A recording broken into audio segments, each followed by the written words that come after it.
Saan naman tayo titira? Dito sa bahay. Kung hindi ko lang mahal ang anak ko. Saan ka pupunta? Hindi na rin ako makapaghintay. Gagawa pa rin ako ng paraan. Si Brian nga pala. Wala dito. Maganda ba yung kasintahan niya, Mare? Maganda naman. Hindi ko siya gusto para sa anak ko. Maganda siya. Magkakasundo pa yata sila Ruby at Emma. Anong nangyayari sa'yo? Wala anak. Bakit kasama mo na naman yung babaeng yan? May problema ba? Tita Ruby yun ah. Saan po ang punta nyo? Naligaw yata ako. Bakit kakaiba ang kilos ni Tita Ruby? Ay, sa wakas, babe. Malapit na tayong ikasal. Ilang buwan na lang. Magiging misis na kita. Oo nga eh. Kaso, kinakabahan ako, Brian. Bakit ka naman kinakabahan? Dapat nga maging masaya tayo. Kasi, magsasama na tayo sa iisang bubong.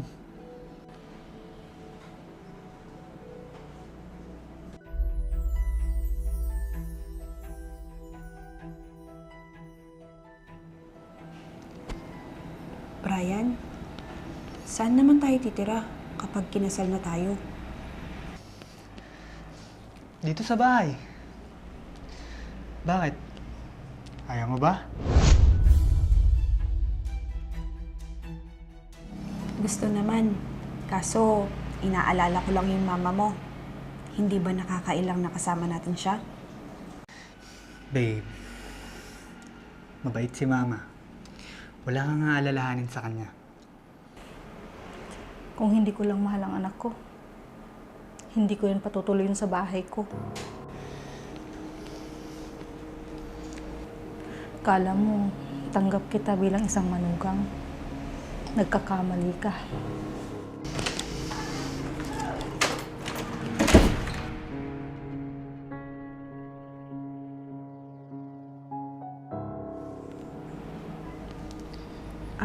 Brian, uuwi na muna ako.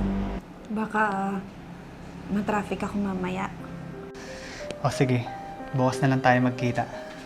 Marami pa tayong aasikasuhin para sa kasal natin. Oo, sige babe.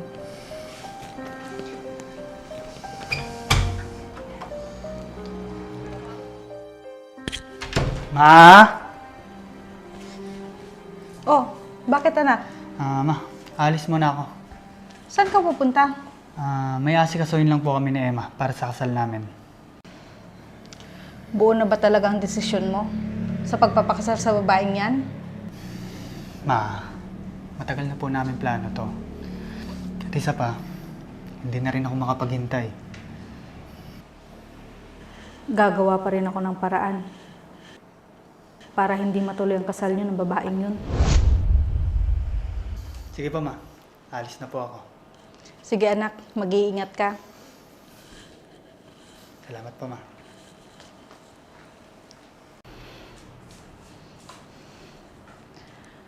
Ano kayang nakita ng anak ko sa babaeng yun?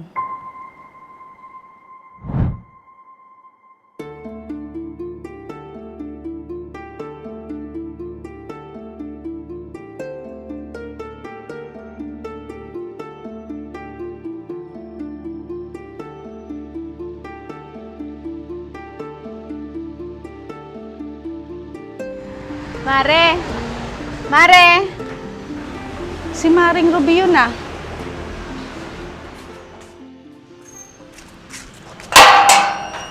Mare, kumusta ka na? Si Ruby to. Ikaw na yan, Maring Ruby.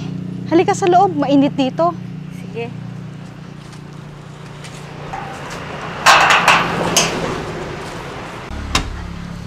Balita ko, ikakasal ng inaanak kong si Brian. Umupo ka muna dyan, Mare. Sigurado ako, marami kang ikukwento sa akin. Oo naman, Mare. Kailan ka pa dumating? Kahapon lang, Mare. Eh, nasa naman ang pasalubong ko. Ikaw pa ba mawawalan? Siyempre hindi. Oh, ito na, Mare. Alam ko magugustuhan mo yan. Wow! Ang ganda nito, Mare. Salamat, ah. Si Brian nga pala. Wala dito. Malamang, nandun kasamang kasintahan niya. Siya nga pala. Maganda ba yung kasintahan niya, Mare?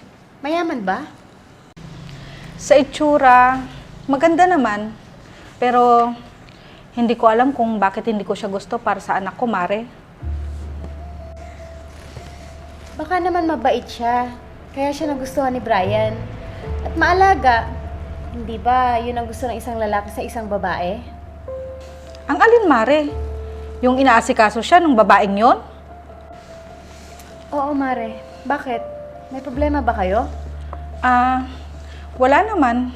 Basta, kumukulo ang dugo ko sa babaeng yun. Baka naman nagsiselos ka lang. Kasi mag-aasawa na si Brian. Maging masaya ka na lang para sa kanya. Hay nako, ewan ko. Ninang? Brian, Kayo po pala. Mana po? tawaan ka ng Diyos. Mana po, ma? Ano po? Tawaan ka ng Diyos. Ano po?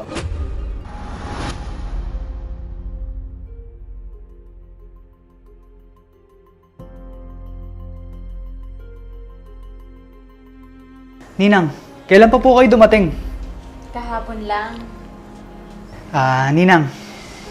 Siya nga po pala. Si Emma. Ang fiancé ko po. Siya pala yung fiancé mo. Maganda siya, Magaling kang pumili, Brian. Siyempre naman, Ninang. Ako pa ba? Sandali lang, Mare. Pupuntahan ko lang muna yung niluluto ko sa kusina. Sige, Mare.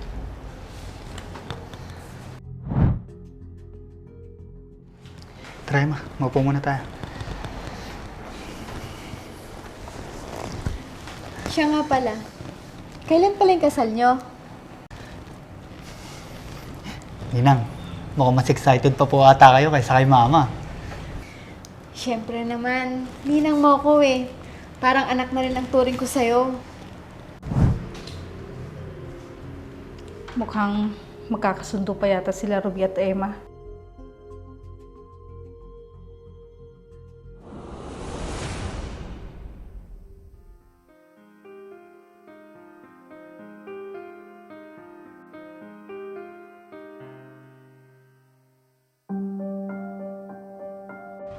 Si Emma yun ah.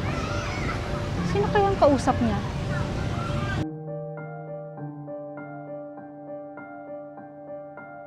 Sinasabi ko na nga ba? Kaya mabigat ang loob ko sa babaeng yan.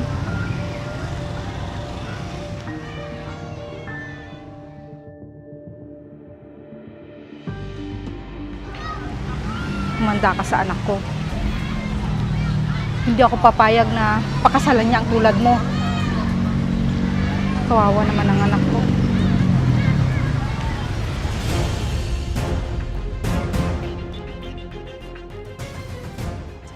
Babe, O Brian, bakit ngayon ka lang?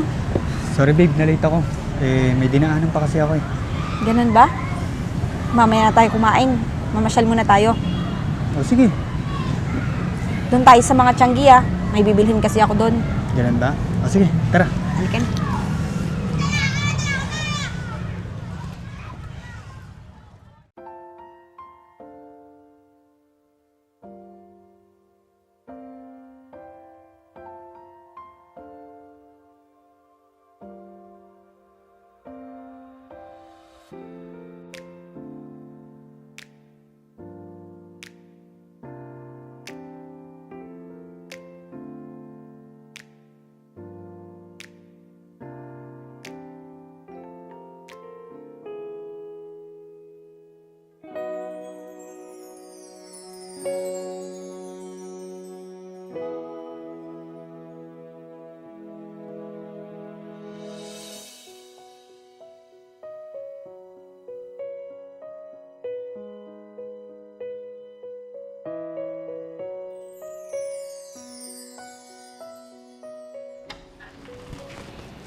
Paano ko kaya papaliwanag kay Brian yung nakita ko kanina?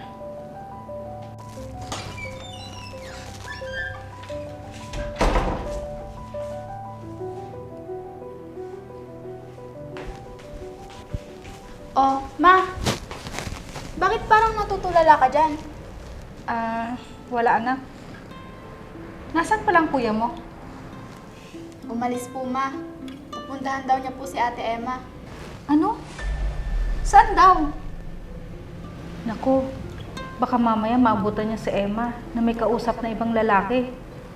Baka kung anong mangyari sa anak ko.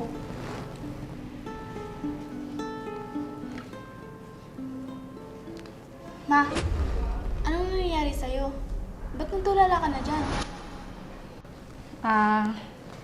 Wala anak.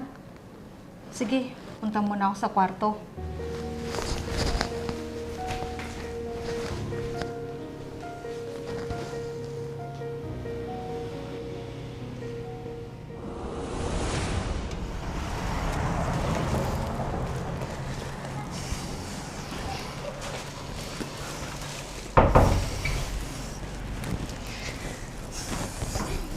O ano, nag-enjoy ka naman ba sa pinuntahan natin kanina?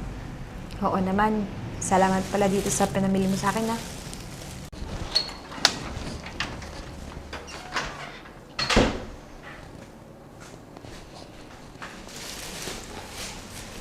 Ma,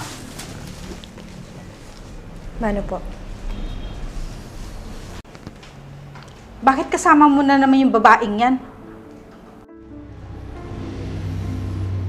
bakit naman po, Ma? May problema ba?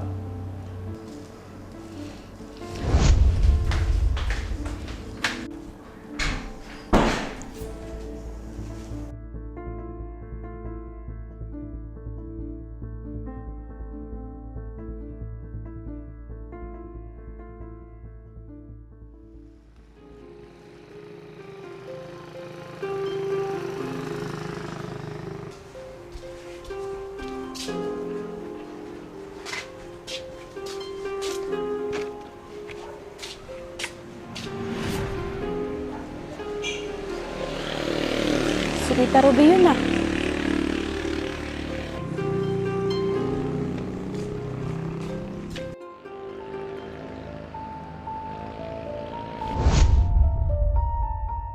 Tita Ruby! Tita Ruby! Tita Ruby! Bakit po kayo nandito? Tsaka, saan po ang punta nyo? Naligaw yata ako. Pupuntahan ko sana yung kamag-anak ko dito. Ganun po ba? Oo. Sige na. Hahanapin ko pa kasi yung kamag-anak ko dito. Gusto nyo po, tulungan po kayo? Tawag na. Baka kasi makaabala pa ako sa'yo. Sige na, aalis na ako.